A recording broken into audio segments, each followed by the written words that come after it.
Le 23 septembre 2022, à 16h47 précise, la grotte de Massabielle à Lourdes baignait dans une lumière dorée, propre aux fins d'après-midi d'automne. Les pierres calcaires, polies par des millions de mains de pèlerins depuis 1858, reflétaient la douceur de ce jour où l'été pyrénéen semblait refuser de céder définitivement sa place à l'automne. L'air mêlait des senteurs de mousse humide et de terre fraîche, odeur caractéristique de cette infractuosité rocheuse qui borde le Guêves de Pau. 37 pèlerins, venus des 4 coins du monde, s'étaient rassemblés devant le sanctuaire. Leurs voix s'unissaient dans un murmure respectueux d'Ave Maria. La statue immaculée de la Vierge, sculptée dans le marbre de Carrare par Joseph Hugues Fabiche en 1864, dominait l'assemblée avec une sérénité atemporelle. Parmi eux se trouvait Marie-Claire Dubois, infirmière toulousaine de 45 ans, fidèle à son pèlerinage annuel. Elle s'agenouilla sur les dalles glacées de la grotte, ses genoux supportant à la fois le poids des années et celui de ses questionnements spirituels restés sans réponse. À ses côtés, Pedro Santos, un retraité brésilien de 67 ans, faisait glisser entre ses doigts déformés par l'arthrose un vieux chapelet en bois d'olivier rapporté de Terre Sainte. Chaque grain effleuré portait en lui une tendresse infinie, comme un écho de prière centenaire. Ce qui allait se produire dans les minutes suivantes bouleverserait non seulement la vie de ces pèlerins, mais aussi notre compréhension des lois naturelles. Le père Giovanni Rossi, prêtre italien de 52 ans originaire de Florence, récitait ses vêpres en latin. Sa voix grave résonnait contre les parois rocheuses, semblable à un écho d'éternité. Anna Kowalski, enseignante polonaise de 34 ans, gardait les yeux clos, cherchant dans ce lieu saint une paix que sa vie tumultueuse à Cracovie lui refusait obstinément. Sarah Johnson, une étudiante américaine de 22 ans en échange universitaire à Bordeaux, filmait discrètement la scène avec son téléphone, désireuse de partager avec ses amis cette expérience spirituelle unique. Un peu plus loin, Hans Müller, retraité allemand de 72 ans, accompagnait son épouse Gertrude, atteinte d'Alzheimer précoce. C'était elle qui, dans ses moments de lucidité, réclamait ce pèlerinage depuis des années. Maria González, femme de ménage madrilène de 58 ans, priait ardemment pour la guérison de son petit-fils Louis, âgé de 8 ans et gravement malade. James O'Connor, banquier irlandais de 41 ans, cherchait un sens à son existence après un burn-out qui l'avait poussé au bord du suicide. Fatima Alzara, jeune marocaine de 26 ans, récemment convertie au catholicisme malgré l'opposition violente de sa famille, accomplissait son premier pèlerinage avec une ferveur fragile mais inébranlable. Roberto Silva, mécanicien portugais de 39 ans, priait pour se réconcilier avec son fils homosexuel qu'il avait rejeté par orgueil. Quant à Elisabeth Müller, infirmière suisse de 44 ans, elle implorait la force de continuer à soigner les malades en phase terminale malgré le poids émotionnel qui l'écrasait. Et soudain, à 16h47 exactement, l'impossible se produisit. Une lumière fulgurante jaillit de la niche où se dressait la statue de Notre-Dame. Elle était plus intense que le soleil d'été, mais paradoxalement douce, sans brûler ni éblouir douloureusement. Ce n'était pas un rayon venu du ciel, mais bien une clarté qui semblait naître des pierres elles-mêmes. La grotte entière se transforma en brasier de lumière pure, une lumière qui caressait les yeux au lieu de les blesser, une lumière qui transperçait les âmes. Les 37 pèlerins, d'un seul mouvement, levèrent leur regard vers cette source invisible. Puis, comme frappés par une force irrésistible, ils s'immobilisèrent. Marie-Claire demeura agenouillée, ses mains jointes figées dans une prière éternelle, ses yeux grands ouverts contemplant quelque chose qu'aucun autre ne pouvait voir. Pedro Santos s'interrompit au milieu d'un Ave Maria, sa bouche entr'ouverte, son regard perdu vers l'infini. Giovanni Rossi suspendit sa récitation, ses lèvres murmurant silencieusement des mots qu'on eût dit adressés aux anges eux-mêmes. Ses yeux, d'ordinaire vifs, fixaient un point au-dessus de la statue, comme s'il contemplait une vision d'une beauté insoutenable. Tous semblaient défier les lois médicales. Leurs muscles étaient tendus, mais sans fatigue. Leur respiration, imperceptible, demeurait pourtant régulière. Leur posture, parfois anatomiquement impossible, se maintenait sans effort apparent. Anna Kowalski se tenait debout, un bras levé vers la statue, l'autre main pressée sur son cœur. Son geste exprimait une reconnaissance éternelle, comme si elle contenait une émotion prête à la déchirer. Sarah Johnson, son téléphone toujours pointé vers la grotte, filmait sans en avoir conscience. La vidéo qu'elle enregistra dura 72 heures et ne montra qu'une seule chose, son visage immobile, transfiguré par une extase impossible à simuler. Hans Müller, dont les mains tremblaient constamment à cause de la maladie de Parkinson, se tenait droit, parfaitement stable. Pas le moindre frisson. Les gardiens du sanctuaire, postés à distance, crurent d'abord assister à une simple méditation collective particulièrement intense. Mais les minutes s'écoulèrent. 5, 10, 15, 20 minutes, et personne ne bougeait. Aucun battement de paupières. Aucune respiration visible. Aucune crispation musculaire malgré l'inconfort extrême de certaines positions.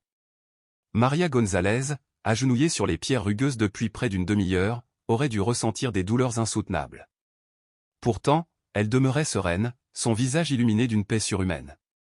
À 17h15, le docteur François Moreau, médecin généraliste toulousain en pèlerinage, fut appelé par le frère Antoine Mercier, franciscain de 48 ans chargé de la sécurité du sanctuaire. Habitué à traiter les malaises collectifs lors de grands rassemblements, il se préparait à diagnostiquer une hyperventilation de masse ou un phénomène psychosomatique. Mais ce qu'il découvrit dépassa tout ce qu'il avait connu en 30 années de pratique hospitalière et d'urgence médicale. Les 37 pèlerins restaient figés, exactement dans leurs positions initiales, sans le moindre vacillement. Marie-Claire, agenouillée depuis plus d'une demi-heure sur les dalles froides, aurait dû souffrir de crampes atroces. Au lieu de cela, son visage rayonnait d'une béatitude indescriptible. Jamais, même chez des patients sous morphine en fin de vie, le docteur n'avait vu une telle expression de paix. Ses traits étaient détendus, ses yeux grands ouverts, ses pupilles dilatées au maximum. Elle ne réagissait ni à la lumière de sa lampe, ni au mouvement brusque de sa main. Le médecin, pétrifié, comprit qu'il se trouvait devant un mystère qui échappait à la science. Devant lui, 37 âmes semblaient suspendues dans le temps, figées à la frontière entre le monde des hommes et celui de l'éternité. Dans la grotte de Massabielle, le silence pesait comme un voile sacré, suspendu au-dessus des pierres séculaires polies par des millions de mains. Un étrange phénomène s'était emparé de 37 pèlerins, figeant leur corps et apaisant leur visage dans une immobilité à la fois inquiétante et lumineuse. Le docteur Moreau, médecin du sanctuaire, observait Pedro, un vieil homme diabétique insulinodépendant depuis 15 années. Normalement, l'absence de son injection quotidienne aurait provoqué un déséquilibre dangereux, mais à la stupéfaction générale, sa glycémie affichait une valeur parfaite, 1,20 gl. Ce simple chiffre défiait toutes les lois de la médecine, comme si son organisme s'était affranchi des contraintes biologiques. Pourtant, Pedro semblait baigner dans une aura de sérénité, ses rides profondes adoucies par une joie presque enfantine. À ses côtés, sœur Marguerite de la Croix, religieuse de la congrégation des Sœurs de Nevers, se précipita à l'annonce de l'alerte médicale. Âgée de 38 ans, formée aux soins infirmiers et habituée aux effusions parfois excessives des pèlerins, elle s'attendait à un énième épisode de ferveur émotionnelle. Mais ce qu'elle découvrit la laissa interdite. Elle passa sa main gantée devant les yeux fixes d'Anna Kowalski, aucun clignement, aucune réaction pupillaire. Puis elle effleura l'épaule de Giovanni Rossi, prêtre florentin, le corps demeurait rigide, comme sculpté dans une chair vivante, mais étonnamment chaude et parfaitement stable à 37 degrés Celsius malgré le froid qui tombait sur les Pyrénées. Lorsque l'équipe médicale du SAMU arriva, menée par le docteur Catherine Leblanc, neurologue chevronnée, l'examen confirma l'inexplicable. Les électrocardiogrammes affichaient des rythmes réguliers, quoique anormalement lents, 45 battements par minute, comparables à l'endurance d'un sportif de haut niveau plongé dans un sommeil profond. Les oxymètres indiquaient une saturation d'oxygène parfaite, 99%, valeur rarement atteinte même par les athlètes les plus jeunes. La température corporelle demeurait stable. Mais les réflexes neurologiques rotuliens, achilléens, pupillaires étaient tous abolis. « C'est impossible », murmura le docteur Leblanc à son collègue Moreau. Aucun être humain ne pouvait maintenir une telle posture sans effort musculaire conscient. Le simple poids du corps aurait dû provoquer un effondrement rapide, une fatigue insurmontable. Pourtant, ces hommes et ces femmes semblaient soutenus par une force invisible. James O'Connor, banquier irlandais de Dublin, restait debout dans une position défiant les lois de la biomécanique, un pied légèrement avancé, les bras ouverts dans un geste d'offrande. Lorsque le docteur Moreau exerça une pression discrète sur son épaule, il constata que l'homme était littéralement inébranlable, comme enraciné dans la roche par des liens invisibles. Plus loin, Fatima Alzara, étudiante marocaine convertie au christianisme, laissait échapper de ses lèvres entr'ouvertes un murmure presque imperceptible. Ces paroles semblaient issues d'une langue étrangère. Sœur Marguerite, rompue à l'arabe grâce à ses années de mission au Maghreb, reconnut immédiatement le texte. La jeune femme récitait le Magnificat dans un arabe classique d'une pureté saisissante, comme si elle avait été élevée dans les écoles coraniques les plus rigoureuses. La diversité des témoins frappait les observateurs, portugais, italiens, marocains, suisses, polonais, américains. Leurs profils sociaux, culturelle et géographique excluait toute explication rationnelle de contagion émotionnelle ou d'hystérie collective. Chacun vivait une expérience unique, mais tous étaient liés par la même immobilité surnaturelle. Roberto Silva, mécanicien de Porto, gardait les mains ouvertes vers le ciel, figé dans une supplique infinie. Elisabeth Müller, infirmière suisse spécialisée en soins palliatifs, cartésienne convaincue, affichait une expression de béatitude totale. Ses collègues de Genève, habitués à sa rigueur froide, ne l'auraient pas reconnue. Elle semblait métamorphosée, abandonnée à une extase mystique qu'aucun raisonnement ne pouvait expliquer. Le soleil déclinait vers l'ouest, projetant des ombres dorées sur la grotte. Les témoins en étaient déjà à leur 2e heure d'immobilité, sans signe de déshydratation, sans tremblement, sans malaise. Le docteur Leblanc, prudente, nota dans ses observations l'expression « phénomène inexpliqué ».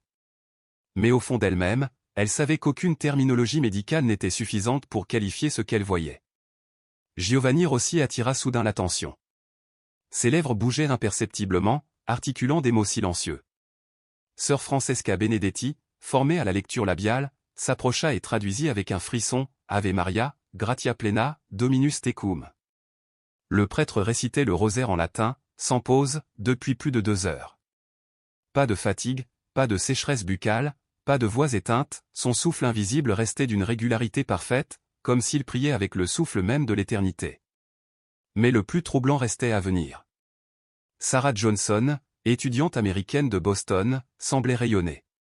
Une lumière douce émanait littéralement de son corps, perceptible à l'œil nu, particulièrement dans la pénombre tombante. D'abord sceptique, le docteur Moreau fit venir un photomètre utilisé pour l'éclairage des sanctuaires. L'appareil enregistra une émission lumineuse continue de 0,3 lux ou une intensité faible, mais suffisante pour éclairer un visage dans la nuit. L'explication rationnelle échappait totalement aux scientifiques. Anna Kowalski, enseignante polonaise de Cracovie, présentait quant à elle des stigmates, de petites traces rougeâtres sur ses paumes ouvertes, tournées vers la statue de la Vierge. Ces marques, bien que discrètes, étaient nettes et symétriques, rappelant les plaies de la crucifixion. L'atmosphère dans la grotte se chargeait d'un mélange de stupeur et de crainte sacrée. Chaque témoin, pétrifié dans une posture de prière ou de contemplation, incarnait une forme différente de mystère, extase, lumière, recueillement, récitation silencieuse. Leur corps, pourtant soumis aux lois de la chair, semblait avoir franchi un seuil inconnu où l'humain et le divin s'effleuraient. Les médecins notaient, mesuraient, consignaient. Mais derrière leurs instruments, un frisson parcourait leurs âmes. Leur diagnostic précis aux glycémies parfaites, rythme cardiaque stable, oxygénations idéales se heurtaient à l'énigme des réflexes abolis et des postures maintenues. Aucun manuel, aucun protocole ne leur avait appris à décrire des hommes et des femmes transformés en statues vivantes habitées par une paix surnaturelle. À l'extérieur, la nuit s'installait lentement. Les cierges allumés par les pèlerins projetaient leurs flammes tremblantes, mais face à Sarah, la lueur artificielle semblait presque inutile, la jeune américaine éclairait d'elle-même l'ombre environnante. Le murmure d'inquiétude laissait place à une fascination muette. Les uns voyaient un miracle, les autres un mystère médical, mais tous savaient qu'ils vivaient un instant qui défierait la mémoire et les siècles. Dans ce lieu où tant de prières avaient été murmurées depuis 1858, un chapitre nouveau s'écrivait. Un chapitre où la science, la foi et l'inexplicable s'enlaçaient dans une énigme commune, suspendue entre ciel et terre. Une croix rougeâtre, parfaitement symétrique, apparaissait et disparaissait sur la peau avec une régularité implacable, suivant un cycle rigoureux de 20 minutes. Le docteur Leblanc, les gestes empreints d'une délicatesse infinie, préleva quelques cellules épidermiques pour une analyse histologique immédiate. Mais les résultats déjouèrent toute logique, aucune lésion tissulaire, aucun traumatisme mécanique ou chimique, aucune trace d'inflammation. Rien qui puisse expliquer rationnellement un tel phénomène. Dans son rapport, elle nota sobrement « phénomène dermatologique d'origine psychosomatique inconnue ». Pourtant, sous le masque de neutralité clinique, sa voix trahissait le désarroi profond d'une scientifique confrontée à l'inexplicable. Les caméras haute définition du sanctuaire, examinées image par l'équipe de sécurité sous la direction de frère Antoine, confirmèrent l'impossible. La veille, à 16h47 précise, les 37 témoins s'étaient figés simultanément, jusqu'à la milliseconde, d'après l'horodatage électronique des enregistrements. Une analyse informatique poussée, réalisée en urgence par un ingénieur de Toulouse, révéla une synchronisation parfaite, d'une précision mathématique absolue. Comme si un signal électromagnétique invisible avait traversé l'air et touché tous ces êtres au même instant, déclenchant une immobilité totale. Un tel phénomène défiait toutes les connaissances actuelles en neurophysiologie. Et Pedro Santos, retraité brésilien diabétique, intriguait particulièrement l'équipe médicale. Depuis plus de 2 heures sans insuline, sa glycémie demeurait stable, maintenue à 1,10 GEL, exactement dans la norme d'un individu sain. Le docteur Moreau multipliait les prélèvements sanguins, glucose, ions, protéines, globules, tous les paramètres restaient parfaitement équilibrés, comme si l'organisme de cet homme fonctionnait selon des lois biologiques inconnues. Chaque analyse répétée confirmait l'impossible, Pedro semblait libéré des contraintes de sa maladie. Ce que nous observons remet en question tout ce que la médecine moderne affirme savoir sur les limites du corps humain, murmura le docteur Moreau, le regard perdu entre la fascination et la peur. L'affaire prenait une dimension vertigineuse, ouvrant une brèche sur les mystères insondables de la conscience et de la matière vivante. À 19h45, le docteur Jean-Baptiste Roussel, psychiatre renommé de l'hôpital Sainte-Anne à Paris, spécialiste des phénomènes collectifs, reçut un appel d'urgence de sa collègue Leblanc. Sa voix, tendue par l'incompréhension, décrivait la situation, 37 personnes plongées depuis plus de 3 heures dans un état cataleptique collectif, sans cause médicale identifiable, sans antécédent psychiatrique commun, sans trace de toxines. Rien. Elle lui supplia de venir. Roussel, habitué depuis 30 ans aux hystéries collectives, psychoses partagées et suggestions de masse, sentit qu'il s'agissait d'autre chose. Il prit le premier TGV de 20h15, emportant avec lui une inquiétude qui ne le quitterait plus. Pendant le trajet, il consulta frénétiquement la littérature spécialisée. Catatonie de groupe, syncope vasovagale massive, intoxications alimentaires, empoisonnement au monoxyde de carbone, aucune hypothèse n'offrait la moindre piste.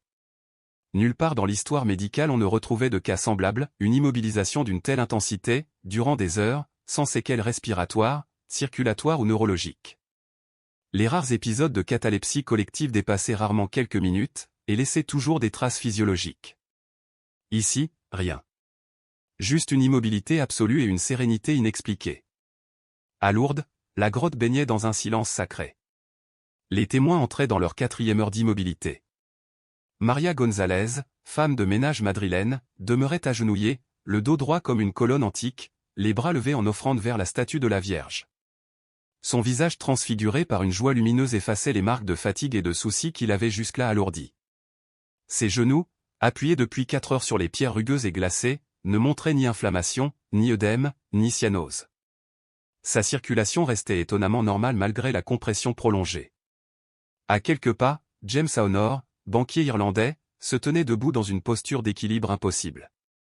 Un pied légèrement en avant, les bras tendus en croix, il semblait suspendu par une force invisible, comme maintenu par des racines d'air.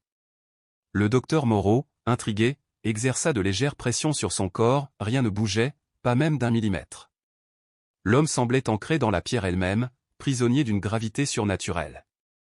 À 23h30, un nouveau renfort arriva, le docteur Elena Marchetti, neuropsychologue de réputation internationale, accompagné d'une équipe spécialisée et d'un dispositif d'imagerie cérébrale portable révolutionnaire. Une technologie de pointe, normalement réservée aux laboratoires universitaires, permettant d'analyser en temps réel l'activité neuronale sans déplacer les sujets. À minuit, les premiers scanners révélèrent l'inimaginable, l'activité visuelle des 37 cerveaux était décuplée, comme s'ils contemplaient ensemble un spectacle d'une beauté infinie. Leurs zones cérébrales s'illuminaient d'une intensité identique à celles observées chez les grands mystiques Sainte Thérèse d'Avila, Saint Jean de la Croix, Marthe Robin, mais avec une amplitude 10 fois supérieure à tout ce que la science avait jamais mesuré. Plus stupéfiant encore, leurs ondes cérébrales étaient parfaitement synchronisées. Les électroencéphalogrammes montraient des tracés identiques, superposés avec une précision absolue. C'est comme s'ils partageaient une seule et même conscience, souffla Marchetti, bouleversé. Pour la première fois, la science observait un réseau neuronal collectif, une fusion d'esprits humains. Minuit passé, la grotte de Massabielle s'illumina sous les projecteurs nocturnes. La scène paraissait irréelle, 37 corps figés, mais transfigurés par une sérénité sacrée, porteurs d'un mystère qui défiait toutes les lois de la nature. Les observateurs, qu'ils soient médecins, religieux ou simples pèlerins, savaient qu'ils assistaient à un moment qui entrerait dans l'histoire. Et parmi eux, un cas bouleversait particulièrement les chercheurs, Hans Müller, retraité allemand atteint de la maladie de Parkinson depuis 8 ans. Ses tremblements, ses rigidités, tout avait disparu. Son corps immobile respirait une paix inédite, comme si la maladie elle-même s'était inclinée devant le mystère. Pour les médecins, ce n'était plus seulement une énigme scientifique, c'était une rencontre avec l'incompréhensible, une ouverture vers une dimension où l'humain touchait au divin. Dans le silence solennel de la grotte, là où d'ordinaire les souffrances du corps imposent leurs lois, un spectacle impossible s'offre aux yeux des médecins et des témoins. Un homme, connu depuis des années pour être victime de tremblements incontrôlables qui s'aggravaient au moindre signe de fatigue ou de stress, se tient désormais immobile, figé comme dans une paix surnaturelle. Ses mains, jadis agitées de secousses incontrôlées, reposent parfaitement calmes. Ses muscles, habituellement crispés par la maladie, paraissent entièrement détendus, baignés dans une sérénité étrange. Tous les signes neurologiques de sa pathologie dégénérative ont mystérieusement disparu. C'est médicalement impossible, déclare avec gravité le docteur Leblanc après un examen minutieux. La maladie de Parkinson, rappelle-t-elle, ne connaît ni pause ni rémission spontanée. Ces lésions cérébrales sont irréversibles et permanentes. Pourtant, sous leurs yeux incrédules, la maladie semble s'être effacée comme une ombre chassée par la lumière. Une rémission complète, inexplicable, s'offre à la science et contredit tout ce que l'on sait de cette pathologie implacable. Non loin de lui, Fatima Al-Zahra, une jeune étudiante marocaine convertie au catholicisme, plonge les chercheurs dans une énigme encore plus déconcertante. Silencieuse et immobile, elle n'émet aucun son.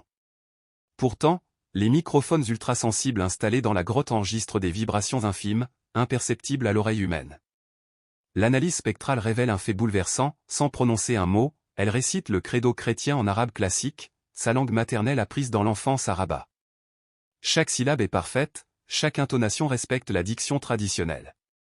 Mais chose stupéfiante, les fréquences sonores qu'elle produit correspondent exactement aux harmoniques de la récitation coranique. Son corps semble emprunter à ses racines spirituelles tout en professant une foi nouvelle, dans un mystère d'harmonie et de contradiction. Les spécialistes, désarmés, convoquent l'histoire pour tenter une comparaison. Sainte Thérèse d'Avila et ses extases prolongées, Jean de la Croix et ses contemplations silencieuses, Marthe Robin et ses vendredis saints vécus dans la douleur et la lumière. Autant d'exemples célèbres de catalepsie mystique. Pourtant, aucun récit du passé ne peut se comparer à ce qu'il voit, jamais un phénomène n'a présenté une telle durée, une telle intensité physiologique, un tel dépouillement d'effets secondaires, et surtout, un caractère collectif d'une précision parfaite. Car ils sont 37 à vivre cette immobilité transfigurée, au même instant, dans une synchronie totale. Le docteur Roussel, psychiatre parisien appelé en urgence, rédige un rapport préliminaire. Sa voix, empreinte d'une émotion mal contenue, tranche le silence, nous sommes face à un phénomène unique dans toute l'histoire de la médecine moderne. Autour de la statue de la Vierge, les visages changent. Roberto Silva, mécanicien portugais au caractère rugueux, lève ses mains calleuses dans un geste d'offrande. Ses mains, marquées par 20 années de travail manuel, semblent soudain rayonner d'une douceur infinie. La lumière les caresse, et chacun perçoit comme un halo qui transforme cet homme fermé en apôtre de tendresse. À ses côtés, Elisabeth Müller, infirmière suisse spécialisée en soins palliatifs, rayonne d'une béatitude bouleversante. Ses collègues, habitués à sa réserve professionnelle et à son pragmatisme froid, découvrent un visage transfiguré, lumineux, qui exprime une paix profonde.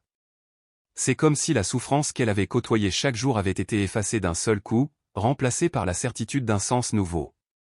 Les appareils scientifiques poursuivent leurs enregistrements implacables.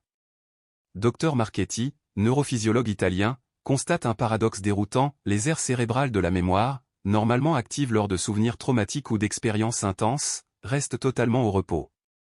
Les témoins ne semblent pas revisiter leur passé, ils explorent une réalité inédite, encore inconnue de l'expérience humaine. Plus troublant encore, les aires du langage ne fonctionnent selon aucun schéma électrique répertorié. Ils communiquent, mais pas avec des mots, note la neuropsychologue italienne. C'est une forme de langage pur, intuitif, qui franchit les limites des codes humains. Les heures s'étirent. À 3 heures du matin, la 11e heure d'immobilisation est franchie. De nouveaux spécialistes venus de Toulouse, Bordeaux et Marseille se joignent aux équipes médicales. La surveillance est constante, rigoureuse, sans interruption. Pourtant, malgré la durée, tous les paramètres vitaux des 37 témoins demeurent parfaits, température corporelle stable, rythme cardiaque régulier, tension artérielle équilibrée, saturation sanguine impeccable. Aucun signe de fatigue, ni physique ni psychique. C'est comme si leurs organismes puisaient une énergie invisible et inépuisable, étrangère aux lois de la biologie cellulaire. Le 24 septembre 2022, à l'aube, le soleil se lève sur les Pyrénées. Ces rayons dorés se mêlent à une autre lumière, plus mystérieuse, qui émane encore des corps immobiles. 14 heures d'immobilité totale, un record humain, battu sans assistance technologique. Et pourtant, aucun visage n'exprime l'épuisement. Les traits sont au contraire apaisés, transfigurés par une paix intérieure. Les muscles ne s'affaissent pas, les postures ne cèdent pas malgré leur inconfort anatomique. Les corps semblent hors du temps. Devant tant d'évidence, le docteur Catherine Leblanc ose un mot que la science répugne à employer. Dans ses rapports destinés à l'ordre des médecins, elle parle désormais de « miracle médical ». Giovanni Rossi, prêtre florentin, poursuit sa récitation silencieuse du rosaire en latin. Depuis 15 heures, ses lèvres articulent inlassablement les mêmes prières. Pas une faute, pas une hésitation, pas même la sécheresse de la bouche qui accompagne habituellement une récitation prolongée. Sa constance fascine les linguistes, qui observent chaque mouvement labial comme une partition parfaite. À quelques mètres, Sarah Johnson, étudiante américaine, continue d'émettre une lueur douce et stable. Les instruments des physiciens mesurent une émission constante de 0,3 lux dans le spectre visible. Une lumière humaine, régulière, inexplicable. Dr Moreau, assisté d'un spécialiste en biophotonique, confirme « aucune source énergétique n'est détectable ». La bioluminescence, phénomène connu chez certains insectes ou organismes marins, ne peut s'expliquer qu'à travers des réactions chimiques complexes. Mais ici, rien. Ni enzymes, ni substrat, ni traces biologiques détectables. La lumière semble surgir d'un ailleurs, défiant les lois connues de la physique.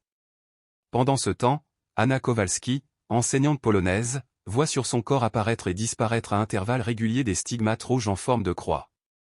Toutes les 20 minutes, selon un cycle parfait, les marques reviennent puis s'effacent sans laisser de traces. Les analyses histologiques confirment l'absence de lésions, de traumatisme ou d'inflammation.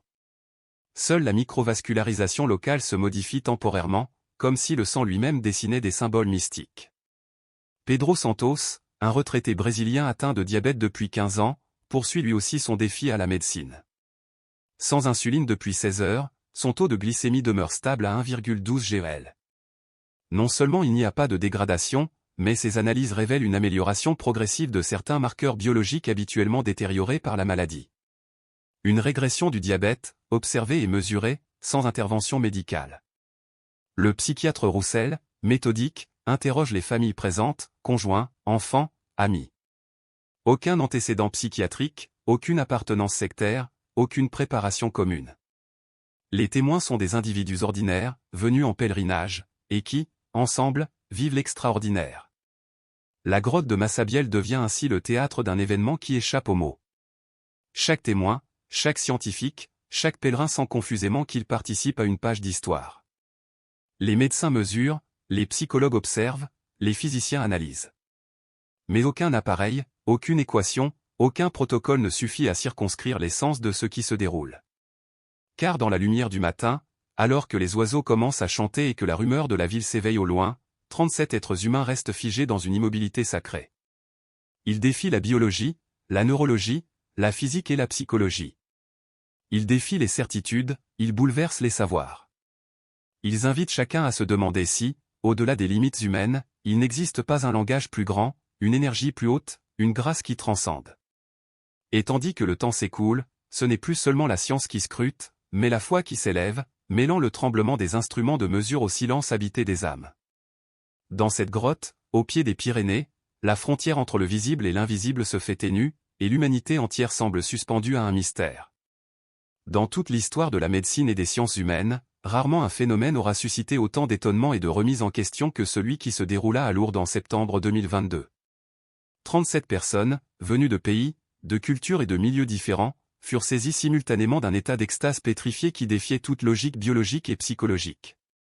Les experts envoyés sur place furent unanimes, il n'existait entre elles aucun lien préalable, aucune connivence, aucune préparation commune. Ces hommes et ces femmes n'avaient jamais partagé d'expérience spirituelle ou médicale, et rien ne pouvait expliquer une telle synchronisation parfaite. Dans son rapport, l'un des médecins conclut avec gravité, nous devons écarter définitivement les hypothèses de suggestion collective, d'hystérie de masse ou de manipulation psychologique. Ces personnes ne se connaissaient pas, elles n'avaient rien en commun qui puisse provoquer une telle expérience simultanée. Parmi ces témoins, Maria González, simple femme de ménage madrilène, offrait le spectacle le plus bouleversant. Agenouillée dans une posture d'offrande, elle demeura ainsi 16 heures durant, immobile comme une statue vivante. Les kinésithérapeutes appelés en urgence s'attendaient à constater des lésions articulaires graves, des compressions vasculaires, voire une nécrose des tissus. Mais, à leur grande stupéfaction, ses genoux ne présentaient ni inflammation ni douleur, sa circulation sanguine demeurait impeccable, sa peau gardait une couleur et une texture normale, comme si cette immobilité prolongée défiait les lois de la physiologie. Non loin d'elle, James O'Nor, un banquier irlandais, semblait suspendu dans une posture impossible, défiant ouvertement l'équilibre et la gravité. Des ingénieurs en biomécanique de l'université de Bordeaux calculèrent que ce maintien aurait dû exiger une contraction musculaire permanente et une dépense énergétique considérable. Or, selon toutes les analyses et palpations, ces muscles demeuraient parfaitement relâchés, comme plongés dans un état de repos profond, malgré la position qui aurait dû être intenable. L'équipe dirigée par le docteur Marchetti poursuivit ses analyses neurophysiologiques. Les résultats dépassaient l'imaginable. Les aires cérébrales de la perception temporelle, normalement activées de façon intense dans toute expérience consciente, présentaient des rythmes totalement modifiés. Ces êtres ne percevaient plus l'écoulement du temps. Leur conscience semblait figée dans un présent éternel.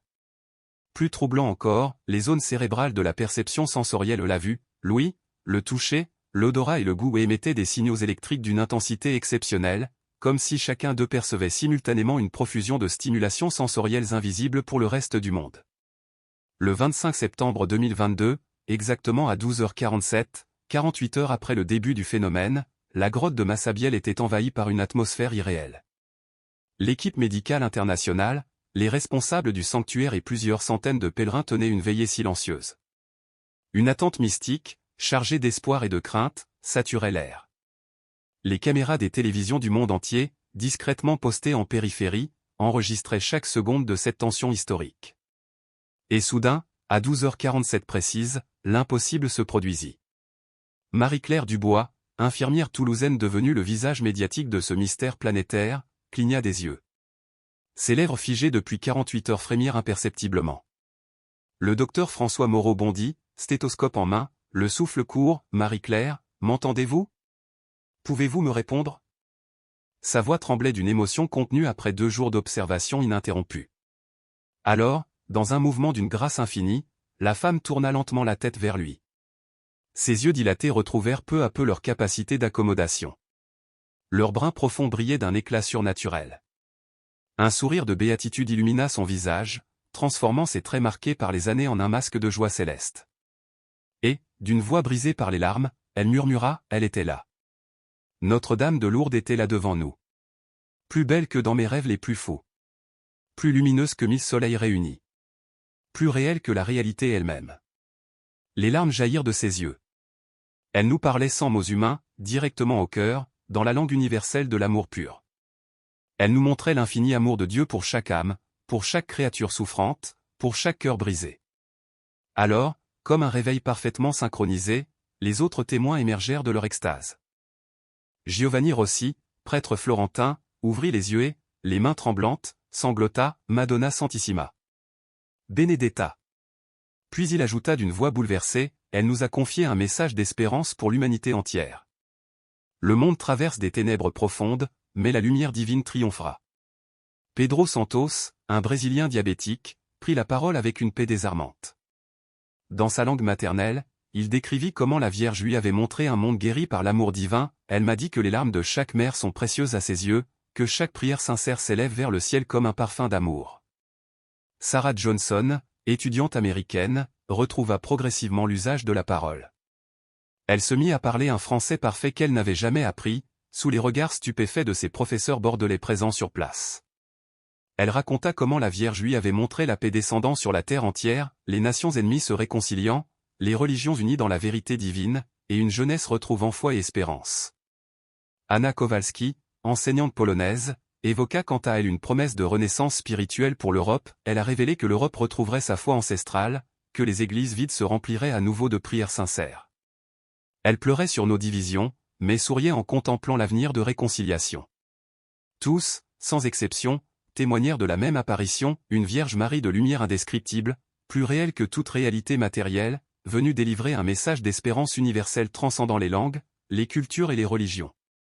Ce récit extraordinaire continua, dans les semaines et les mois qui suivirent, a bouleversé des millions de vies. Des pèlerins affluèrent du monde entier, des conversions se multiplièrent, et d'innombrables malades affirmèrent avoir trouvé la guérison de l'âme, parfois même du corps, en se rendant à Lourdes. Les journaux parlèrent d'un mystère moderne, les scientifiques poursuivirent leurs recherches, mais les témoins, eux, savaient que leur vie avait basculé à jamais. Chacun reprit progressivement le fil de son existence quotidienne, mais tous portaient en eux la marque indélébile de cette rencontre. Une lumière intérieure qui se reflétait dans leurs gestes, leurs paroles, leurs choix de vie. Marie-Claire Dubois, en particulier, prit une décision radicale. Elle démissionna de son poste d'infirmière-chef à l'hôpital universitaire de Toulouse. Elle choisit de consacrer le reste de son existence à témoigner de ce qu'elle avait vu, à réconforter les âmes blessées et à rappeler au monde que, même au cœur des ténèbres, une lumière plus forte que 1000 soleils brille toujours pour qui sait ouvrir son cœur. Son témoignage de l'expérience mystique qu'elle a vécue résonne désormais bien au-delà des frontières. Mon rôle terrestre n'est plus de soigner les corps, confe-t-elle lors de ses nombreuses conférences, mais de témoigner que l'amour divin peut guérir toutes les blessures de l'âme humaine, même les plus profondes, même les plus anciennes. Avec une énergie inlassable, elle sillonne la France puis l'Europe entière, portant son récit dans les paroisses rurales perdues entre champs et forêts, dans les amphithéâtres des hôpitaux universitaires, au cœur des prisons surpeuplées où l'espérance semble étouffée, ou encore dans les maisons de retraite isolées où règne souvent la solitude et l'oubli.